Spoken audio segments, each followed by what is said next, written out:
erabiliko duguna izango da zaitz hau.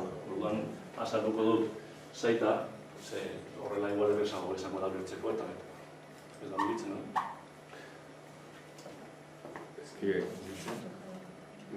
indar beltzarrena. Orduan, proposatzen den lana izango da, hori, Vitoria-Gasteizko bideo muntaia egingo dugu. Laugarren mailan, seguke Chromebookak erosi ditugu 3. eta 4. mailan. Bueno, berez, 4. mailan jarri dugu, baina posibla da egitea 5. edo 6. mailan ere bai.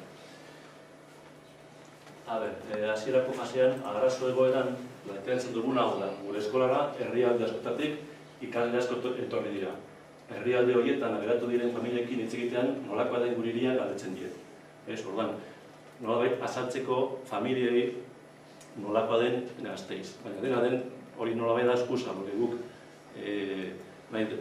konturatu garena da, haiek ez dutela ezagutzen Gasteiz, ezagutzen dute auzoa eta gure bar. Hori jartzen dugu eskusa moduan, baina asmoa da haiek hobeto ezagutzea Gasteiz. Lehenengo ekintzan, aurretik zer dakigun jakiteko, ez?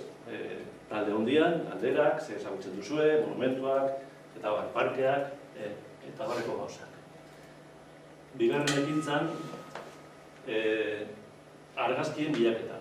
Orduan, guk ematen diegu Vitoria-Gasteizko web orrialdea turismoarena, hortik gauzak ateratzeko, baina proposamen moduan, haiek ere beste toki batetik atera dituzte argazkiak. Draiden gorde, eta hori kontutan izan, argazkiak ez direla babesturik egon behar. Horretarako, izango diegu nola bilatu eta hori babesik gabeko argazkiak edo materiala erabiltzea. Hirugarren ekintzan, jasotako argazkiekin Padlet tresna erabiliz, poster bat osatuko dugu. Hau egingo dugu banakako ekintza da. Laugarren ekintzan, jasotako irudiak plano batean kokatzea, baina hau ez dugu egin irudi digital moduan, ze posiblea da, Mindmaps erabiltzen eta baina nola gero horrelako ekintza gogo den, pentsatu dugu hau egitea paperean, baina mural moduan. Klasean ekintzea plano handi bat eta hor kokatzea jasotako irudiak. Bosgarren ekintzan, egiten duguna da geolokalizazioa, ez dakit ezagutzen duzuen hau da GeoGuess aplikazioa Googleko, adibidez egin dugu froga batekin. Hemen asuntoa da hori konprobatzera, aber ondo dakiten toki horiek non daude. Ja jarri dugu planoan, orduan, hau nolabait badauka aspektu ludiko bat. Agertzen dena da, Google, identifikatu behar da, momentu bat.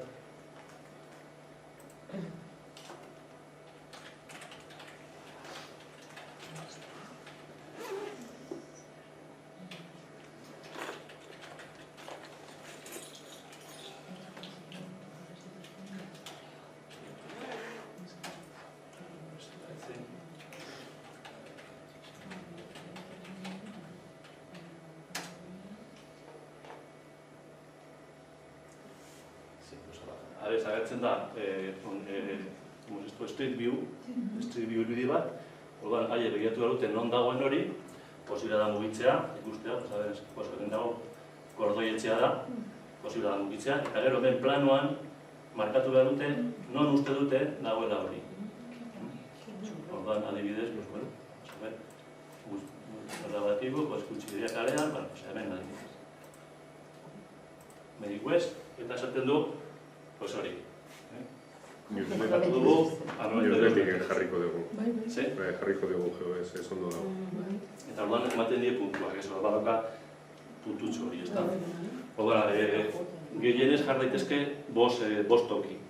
5 toki, eta horregatik egin ditut 4. Lau, egiteko 20 toki, aile bilatzeko. Agertzen da hori, agertzen da gero tokiak, ez? Mendizorrotza ere bai, Bulebar ere bai, parkeak ere bai. Orduan, ondo dago. Gainera, un poco, te atrae, porque sartzen pasara, normalean agertzen da, hori da, haiek dira nik egindakoak, baina agertzen da munduko tokia.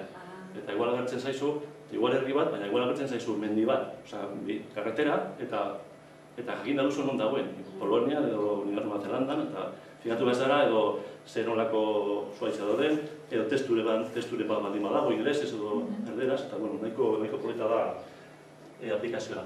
Hori ikasi dute con el newsletik, zer hortik atera dute.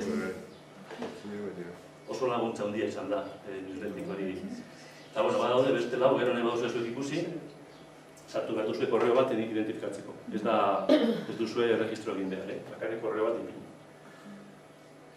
Ondoren, seigarren ekintza, informazioa lortzeko tokiei buruz, ez bakarrik jartzeko irudia, montatuko du kajut bat, baina haiek taldeka, bilatuko dute eta prestatuko dute 10 galdera. Gero, haien artean egiteko. Ja, 7. ekintzan, bideo montaia bera egingo dugu, planteatzen da lan taldenan moduan, eta horretarako eskaintzen diegu Sergio Tejerok egindako tutoriala. Erabiltzen dugu YouTube. Eta Chromebookak direnez, Chromebookekin ezin da egin fotos narradosekin. Horrekin egiten da antzeko produktu bat, eta nahiko ondo dago, eta hor dago azalpena Sergio eginda. 8. ekintza izango da bideoa zabaltzea. Ikusita gero, zabaltzea, bidaltzea linkak familiei edo lagunei. Eta bukatzeko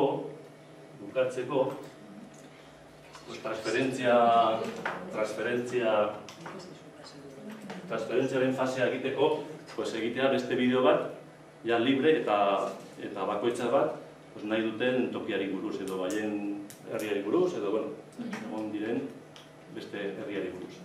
Eta hori da